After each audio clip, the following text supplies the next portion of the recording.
Greetings one and all, and welcome back to Zayfard Plays Stardew Valley. Yes, I'm going to pause this while I talk, because time keeps running. So in our last episode, we did some fishing and got a fair chunk of money actually. We're now up to 1,000 gold, which at this early stage of the game is really good.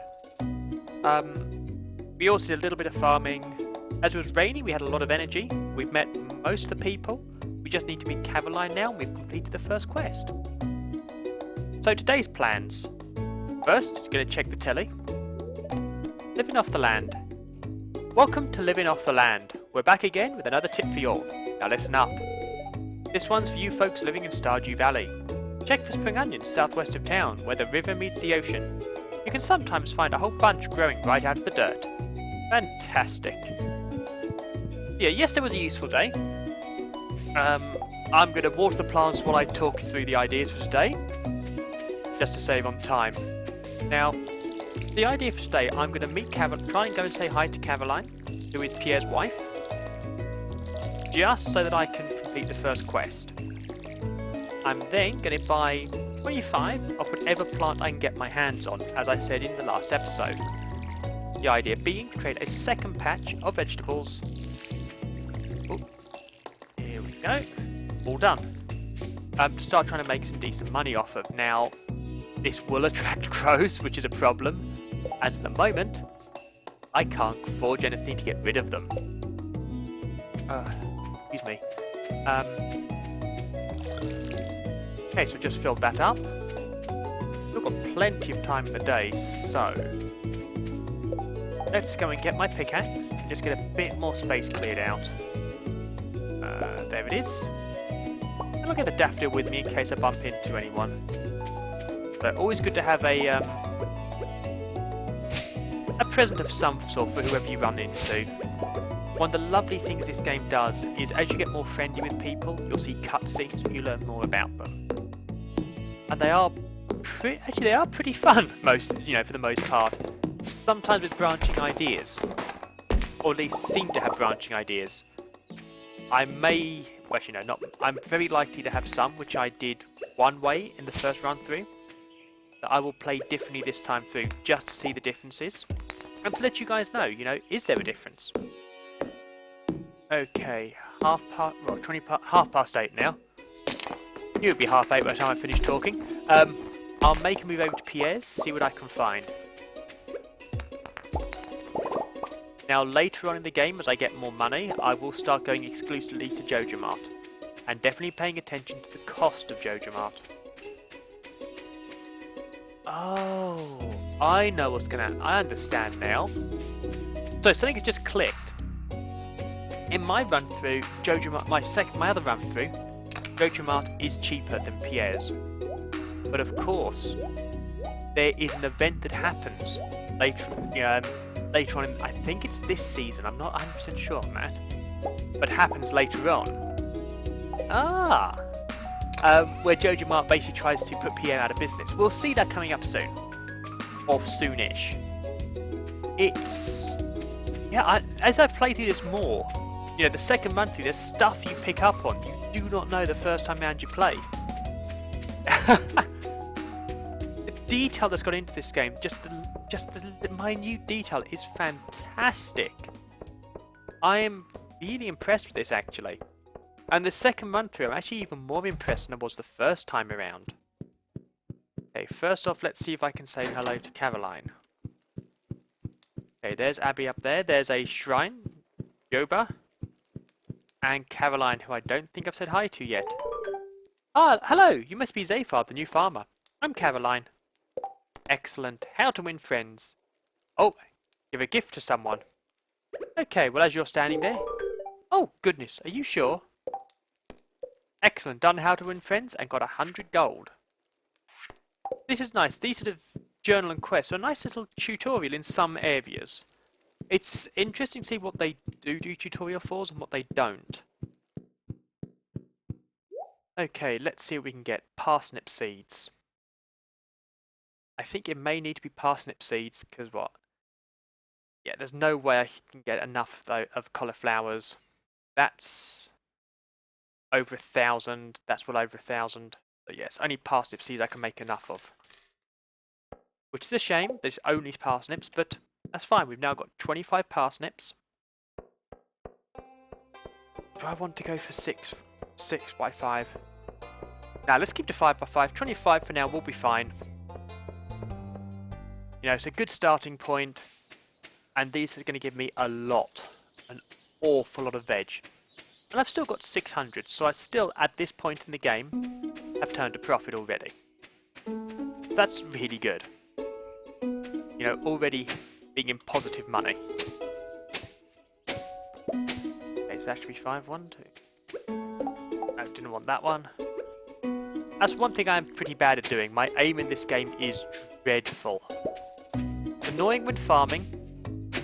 Catastrophic when fighting. That's 3,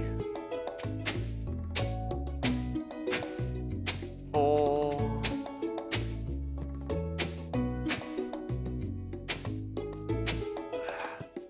Now I'm getting the pickaxe to clear this up because those errors is just going to annoy me.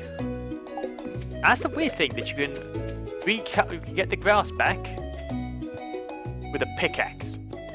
That makes no sense whatsoever. Okay, let's make 2 gates. Turn all our wood into fence posts. Finish this off.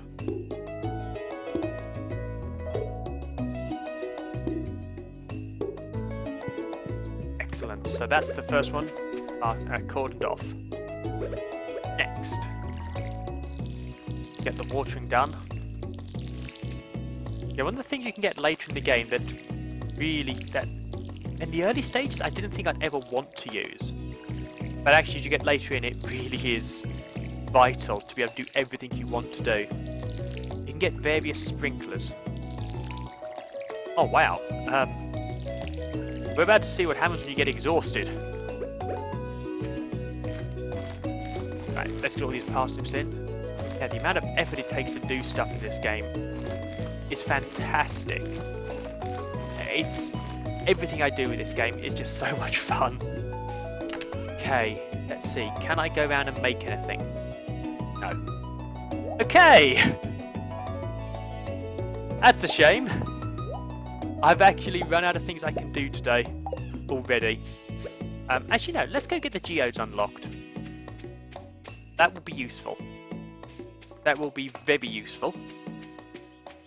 Yeah, that's one of the things. Energy management in this game. Because I've already used up all my energy, there's not a lot more I can do farming-wise, exploring-wise, working-wise. Now, I can still go out foraging, which actually will be a good move from here. So yeah. Oops. Just knocked the mic, sorry for that bang. Actually, I'll have to readjust because that means it's moved. So the plan for the rest of today, I'm going to go get the geodes unlocked so I can see what's inside them.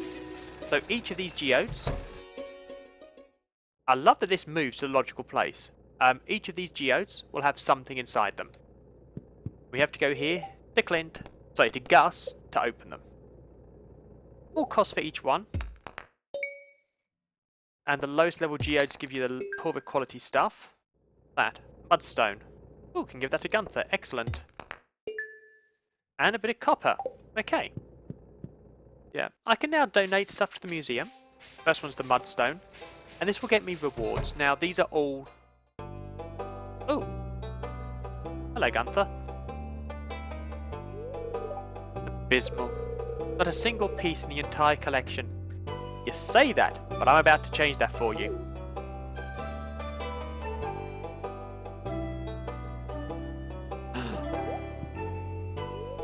What's this? You found something. Let me see it. Mudstone. You've got something very boring to start with there. Remarkable. It's very old and boring. I'd love to study this in greater detail, but it is yours. I've got a favour to ask you.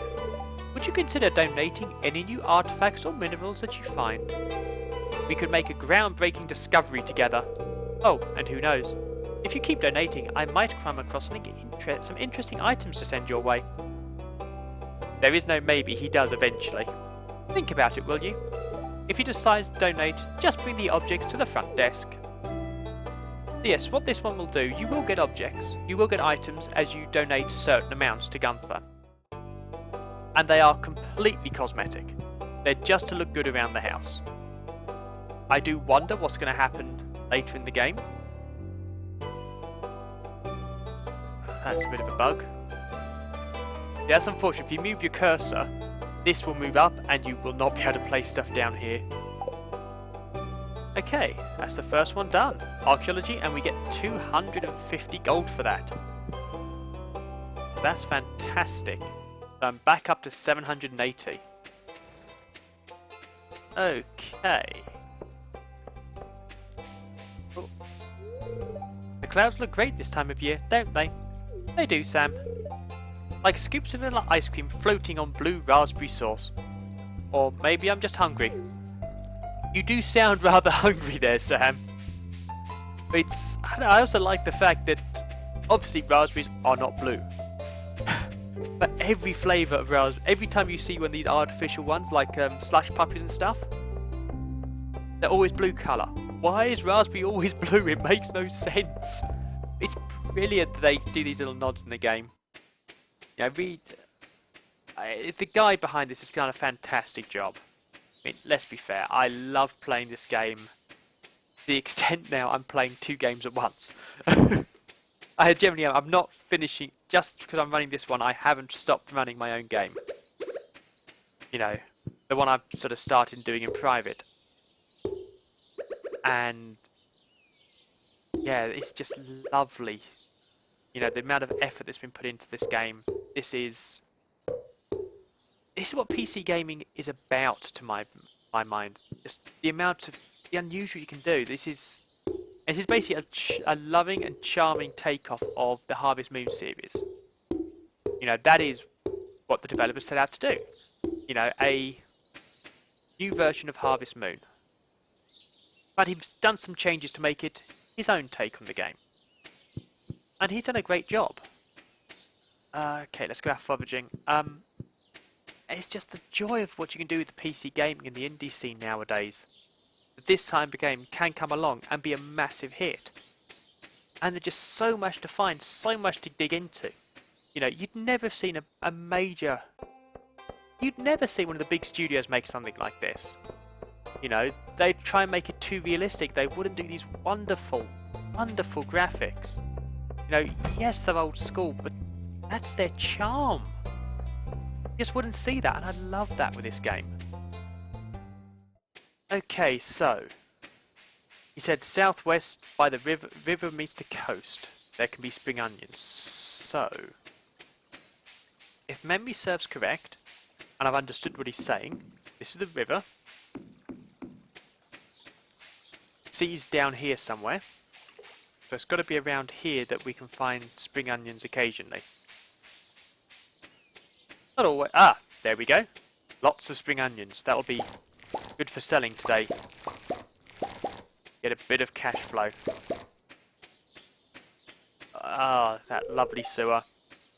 It's actually worse when you get in there. And later in the game you can actually get into that sewer. But yeah. I'm not quite sure why. I've got in there but I've not done much in it myself yet. So I'm a bit unsure what the purpose is. Possibly it's just so you have something new to explore. You know, that's completely plausible with this game. It just keeps giving you lots of different things to do. Ooh! I've never been here before this early in the game. It looks abandoned. Yeah, this does become unabandoned later. I thought it just magically appeared. To be honest, I managed to miss that the first run through. And this is the joy of this game. There's so many little things hidden in this game. Hidden in plain sight. That it encourages multiple runs actually. Or, you know, to play it yourself, watch other people play it. It's locked. You can hear someone inside though. And it's just... yeah. I do gush about this game as I'm playing it, I'm afraid. I'm really impressed with it. It's one of these games I do recommend. If you look at this game and you think you like it, think you'll enjoy it, you know, please go and buy it. It's out on Steam. I think it's out on Good Old Games as well. go to the Stardew Valley website. They'll point you in the right direction for either of them. The guy deserves to make a fortune out of this, in all honesty. He's made a fantastic game. Okay, looking at the time, I can't see there's anything else I can usually do. Unless...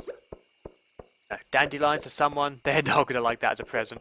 But yeah, I'm just going to go sell off the dandelions and the spring onions. Yeah, actually, that's one thing I haven't shown you. As I said, you level up. These are all the skills you can level up. Your farming, obviously planting and growing and harvesting crops. Mining, pretty self-explanatory.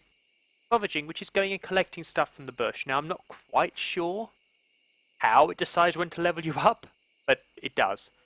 Fishing, which obviously is fishing, and for combat, which is again obvious, it's fighting.